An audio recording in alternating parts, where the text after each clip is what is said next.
In the 70 years since he first came ashore, Godzilla has been a metaphor for humanity's darkest moments, and a goofy hero beloved by children. And Godzilla's ability to move back and forth between these two poles, and everything in between, is the key to the kaiju's longevity on screen. But what audiences want, and what studios choose to give them, is far more unpredictable. In the last few years, I did retrospective videos on every Godzilla era of films, detailing how the King of the Monsters evolved over the decades in Japan, until making his way to the United States. First with a reviled film in the 90s, and then a growing cinematic universe starting in 2014.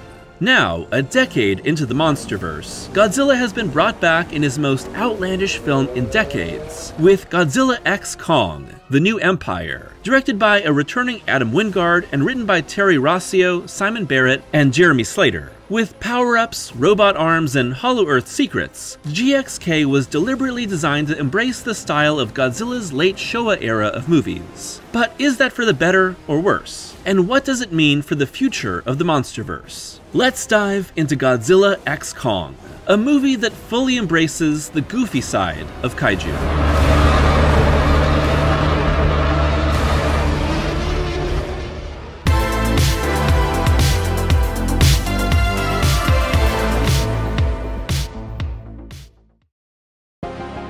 Despite being released in the midst of the COVID pandemic and being simultaneously released in theaters and streaming on HBO Max, 2021's Godzilla X Kong was a hit for Legendary Pictures, scoring $470 million at the box office. At this point, Legendary's continued licensing of Godzilla from Toho Studios was in doubt, but both studios soon confirmed they would be moving ahead with more Godzilla in the Monsterverse, with production of the next film announced in early 2022 and premiering on March 29, 2024. Now, let's get to the spoilers. Picking up a little while after GVK, Godzilla X Kong sees our two monsters as masters of their separate kingdoms, with Godzilla keeping his fellow titans under control on the surface, and Kong searching for more members of his species within the Hollow Earth. Kong's search accidentally releases the evil Scar King, his ape army, and the giant ice Koopa Shimo, who previously caused the Ice Age and nearly took over the planet millennia ago until they were stopped and imprisoned by Godzilla. The planet's only hope is for former enemies to become partners, and the journey is filled with giant lore dumps, ancient civilizations, zero-gravity tag team fights, and the return of our unproblematic queen. It's part journey into the unknown for Kong and our human characters, part grudge match as Godzilla prepares for war. But most of all, Godzilla X Kong is a deeply goofy movie. However, it's not winking at the audience while it goes crazier and crazier with its ideas. And honestly, that's the best decision for these movies if they want to keep pushing further into sci-fi concepts and colorful battles, instead of the gritty origins of the 2014 Gareth Edwards movie. However, given that GXK was released so close to the premiere of Toho's own Godzilla -1, a serious and deeply emotional film that uses Gojira to explore the horrors of war and PTSD, this new Monsterverse entry was tonal whiplash for many, who had quickly become enamored by what -1 showed was possible with Godzilla. But when it comes to the balance of serious metaphor and lighthearted fun, Godzilla's filmography still leans heavily toward family-friendly adventures. -1, which I'll cover in its own video someday, is in the tradition of Ishiro Honda's original film, The Return of Godzilla, Shin Godzilla, and Godzilla 2014, spotlighting real-world issues and human drama through the lens of a heightened kaiju metaphor. But every Godzilla era, given enough time, becomes wild and outlandish. Godzilla X Kong is specifically working in the vein of the family-friendly multi-kaiju tag team battles that made up the latter half of the Showa era, where every Godzilla film made from 1969 through 1975 first premiered at Toho's annual Champion Festival, where new and old movies were released into theaters to specifically target a child audience that were on break from school. These movies range from the purely kid-focused All Monsters Attack to the ecologically conscious Godzilla vs. Hedorah, but all were composed of massive monster fights, often with multiple kaiju on both the good and bad sides. Starting to sound familiar? Of course, this is a modern, big-budgeted Hollywood movie, so those elements are brought to life somewhat differently.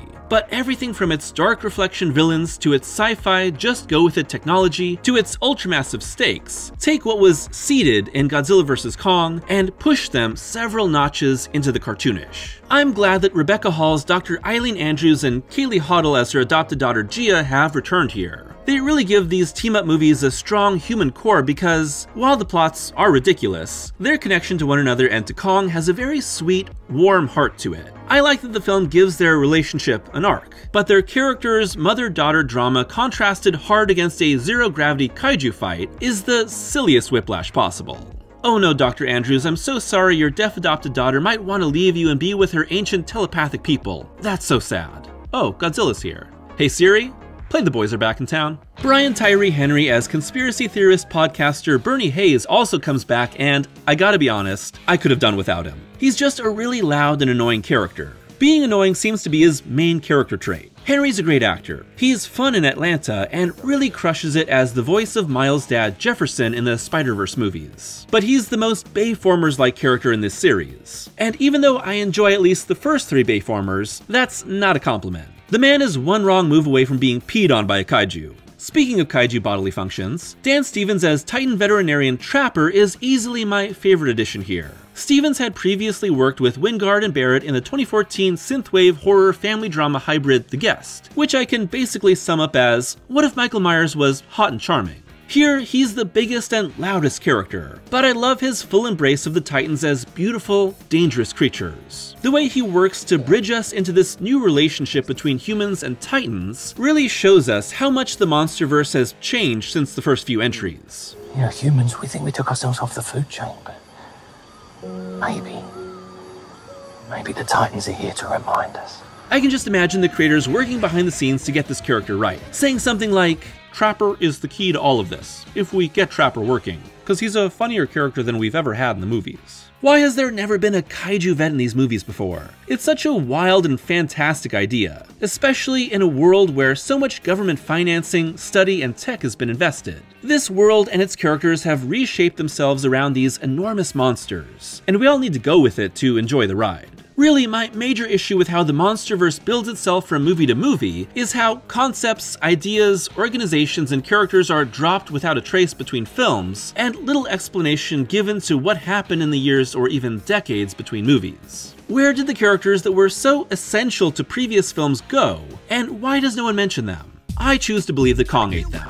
Madison Russell and her dad Mark? Kong ate them. All those Monarch employees flying around in a giant plane? Kong ate them. Nathan Lind, whose brother tragically smashed against some big rocks in the Hollow Earth? Kong ate him. Probably ate his brother too. The Brody family? I know they weren't involved, but Kong ate him. Conrad and Weaver? Since they never showed up again after Skull Island, I can only believe that they went back to establish contact and, you know, Kong ate them. If they don't ever come back, then we must believe they became a snack.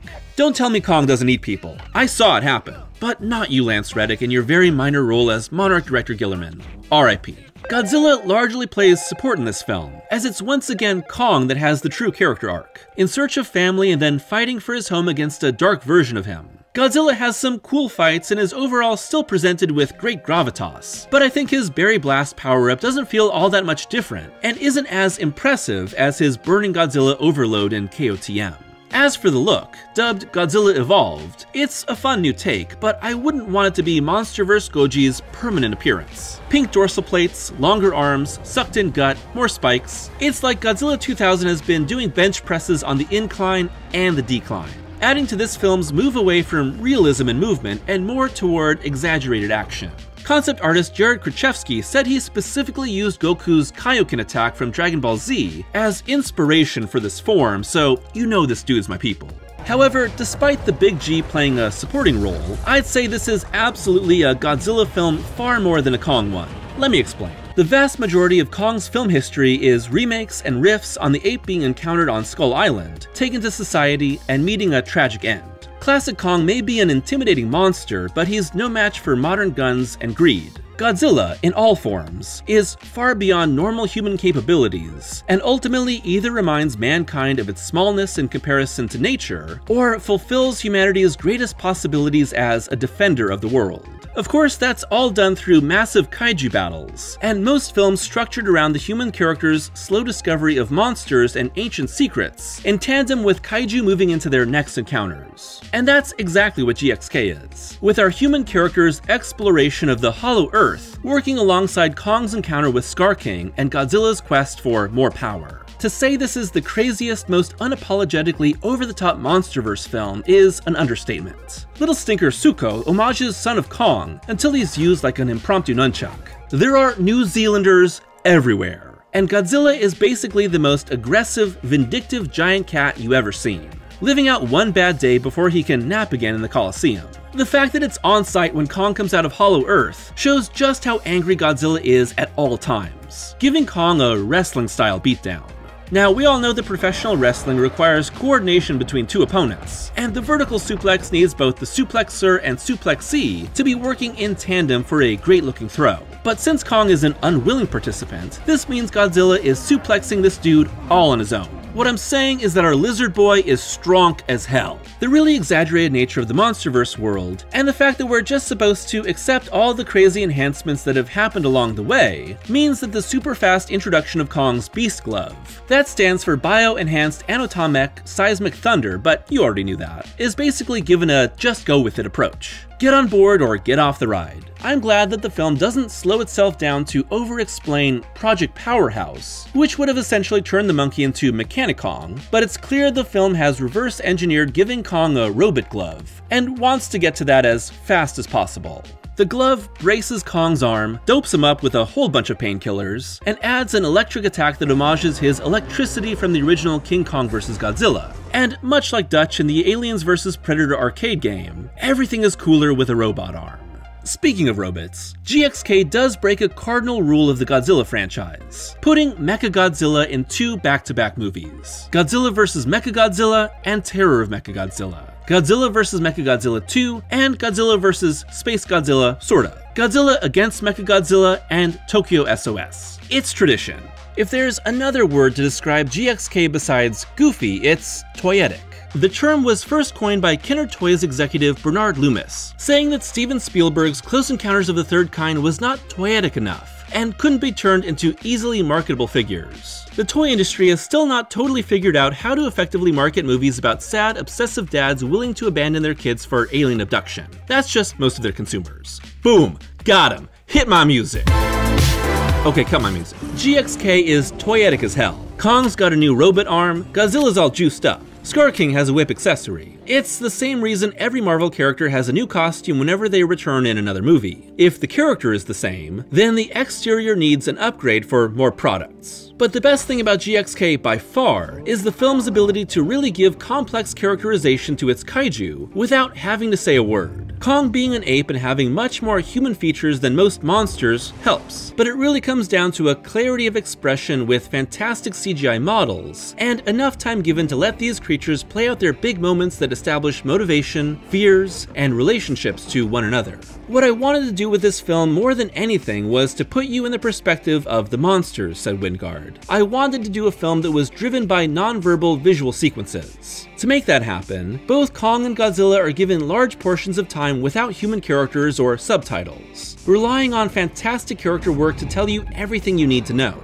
I would say that Kong is at his most purely heroic here, as his search for other apes in the Hollow Earth leads him to discover that all of them are subjugated by the evil Scar King, turning Kong's story into a fight to free his people. As for the film's antagonists, Scar King and Shimo are fun enemies that benefit from some really great designs and powers that stick in the mind. Scar King's vertebrae whip makes for some dynamic attacks, and Shimo as the tortured attack dog with ice breath is a nice counterpoint to the burning hot Godzilla. But they're not much more than that. It really doesn't help that they aren't introduced until the midway point of the movie, and only show up for some fight scenes. And by the end, it's very obvious that Scar King in particular is no match for the supercharged Godzilla. Because you know, they say that all kaiju are created equal, but you look at Godzilla, and you look at Scar King, and you can see that statement is not true. See, normally if you go one-on-one with another monster, you got a 50-50 chance of winning. But Godzilla's a genetic freak, and he's not normal. So Scar King's got a 25% at best at beat Godzilla. Then you add Kong to the mix, your chances of winning drastic go down. Well, sorry. I went into a fugue state there for a second. Speaking of supporting kaiju, we have to take this moment to talk about the return of our unproblematic queen, Mothra. Mothra returns as a mythical being worshipped by the Iwi and freed by Gia. She's fuzzier and cuter than the more aggressive-looking version in KOTM, and I love that Mothra plays the peacekeeper and conscience of Godzilla. It's a pretty small role, but when you learn about what happened behind the scenes, you realize why Mothra was basically kept secret in the lead up to the film, as early test screenings involved a brand new Titan named Phosphora in the role of the Iwi's protector. Shortly after GXK's premiere, Wingard revealed there was briefly another character called Phosphora that we had in place of Mothra, but Mothra was always what the character was written around. The plan was always Mothra, but we weren't sure if we were going to be able to get Mothra. And once we tested the movie, we had the previous version of that, and by then, things had cleared up and we were able to do Mothra. It would have been really dumb to not do Mothra, because if you look at this other creature, it did and said everything the way Mothra does things. But it would have been another creature. It would have been very disappointing if, ultimately, we wouldn't have been able to land that. I don't like that some people think that it wasn't the plan all along. If you look at the very first draft of the script, it always says Mothra. The concept art of Phosphora is a blend of Egyptian gods and a moth. In the end, Mothra makes the movie better because otherwise, its relationship to Godzilla and ability to change his mind is really out of nowhere. But Mothra's sudden history with the Iwi, clearly a byproduct of this possibly being a new creature with its own backstory, doesn't make much sense. Anyway, I'm just glad that Mothra didn't die again. Mothra retrospective coming soon. The major drawback to GXK is that so much of it takes place in Hollow Earth, and therefore really causes us to lose a real sense of scale to our monsters. There are no human landmarks and often no nearby humans to help us understand how big these creatures are, and the amount of damage they can cause. If I have any real issues with the film, it's that the pacing is somewhat off, leading to a less satisfying conclusion because once we're past Scar King's introduction, he doesn't feel like that much of a threat to our heroes. Scar King is a bully. His fur isn't even actually red. That's a dye job. So watching him get his Lanky Kong looking ass handed to him is satisfying, but doesn't have the grandiosity and terror of King Ghidorah or even Mechagodzilla. In the end, it's kinda underwhelming how little of a threat Scar King poses when Godzilla arrives. Not that I'm surprised. This supercharged Berry Blast Goji hits harder than a Breaking Benjamin song in a Halo game. At the time of this video's release, Godzilla X Kong has passed Kong Skull Island's $568 million box office to become the highest grossing film of the Monsterverse, against its budget of $135 million. That means that we're obviously getting more films in the franchise, but while Wingard had expressed his hope to make a third and complete a Godzilla Kong trilogy, Legendary recently announced that the director wouldn't be returning for the next film, due to him making his own original monster movie, while the company wanted to make the next film as soon as possible, with Shang-Chi writer David Callahan currently writing the script. Important note, don't forget this. Callahan actually wrote the first draft of the film that would become Godzilla 2014. While that was rewritten a few times in that movie's complicated back and forth pre-production, Callahan said, "Godzilla is a pretty cut and dry giant monster that smashes stuff. But the reason I got excited about it is because I saw themes and relationships to the modern world that I could tell in this story that was important." Will that put Godzilla/Kong, They Finally Kiss, on a different path than what Wingard was imagining? A return to the more serious, ecological metaphor of the film that kicked off the Monsterverse? Would that fit with what Legendary has been pursuing in their newer films, with the clearly more exaggerated atmosphere of a kaiju team-up, which has clearly brought people to come watch? Or is it time for a change of pace? Prior to that change in creative team, I could have easily seen this third film in the team-up trilogy bring in outer space. It's an easy stretch to me. Godzilla vs. Kong was on the Earth, and its final enemy of Mechagodzilla was a human creation. Godzilla X Kong was underground in the Hollow Earth, with ancient Earth kaiju enemies in Scar King and Shimo.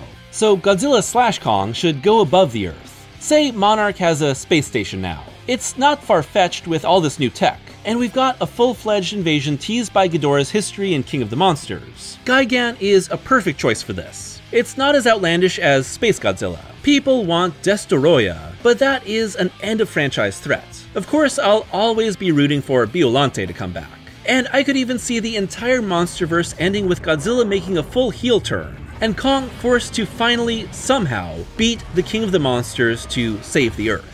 But at this point, the popularity of the Monsterverse means that we're many years and many wild movies away from the end being in sight. Of course, this video is a continuation of my Godzilla retrospectives, so let's update the rankings here. For where it fits into Kong's history, see my King Kong retrospective.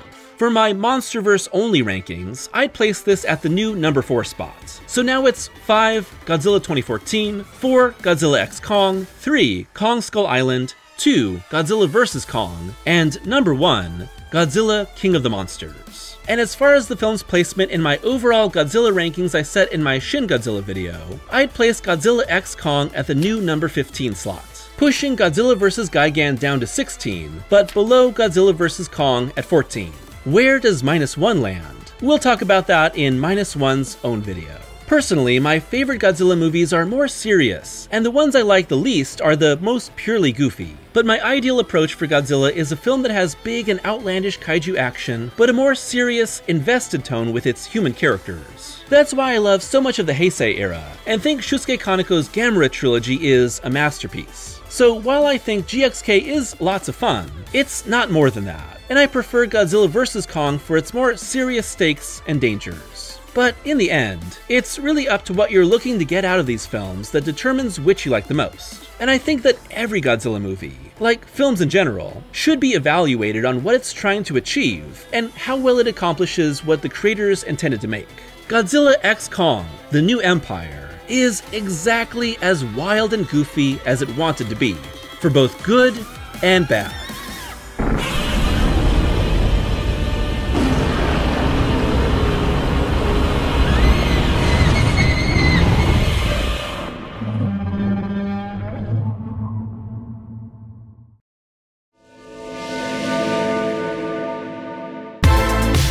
Thanks for watching today's video, and while I had briefly talked about GXK in my King Kong retrospective from a few months ago, I thought it would be fun to give the movie its own dedicated video. After all, I've done so many videos on Godzilla over the years that I couldn't pass this one up. And I just had a really fun time talking about Godzilla X Kong. It is, like I said, a really outlandish, goofy, cartoonish movie, but that's exactly what it wants to be. I do understand why some people might be frustrated by that, especially people that prefer Godzilla 2014 to the rest of the Monsterverse. But I wouldn't use Godzilla -1 as a counterpoint to GXK. Those are two very different movies, but both are very true to who Godzilla really is. The Showa era might have ended a long time ago, but it still defines Godzilla as much as any other piece of media. And I thought it was fun to see that sort of spirit come back with this movie. Like I said, there are several other Monsterverse movies that I prefer to GXK, and I really do think that Godzilla vs. Kong is a stronger movie, and overall in line much more with my preferred tone for Godzilla films. But this one had a lot of fun things going for it. I mean, Kong rides Godzilla into battle. That's awesome. I'm interested to see where the Monsterverse goes from here, because I'm sure the next movie will be another Godzilla Kong team-up. And maybe after that they'll split off into their own movies once again. I'd love to hear your thoughts on the Monsterverse in general, where you would rank Godzilla X Kong overall, and whether you prefer serious Godzilla or goofy Godzilla. As always, thank you to my patrons for their continued support, and if you'd like to be a patron, it's only $1 a month for early access to every video, and exclusive Patreon-only podcast reviews. So until next time, I hope that you're taking care of yourselves, and all hail the King.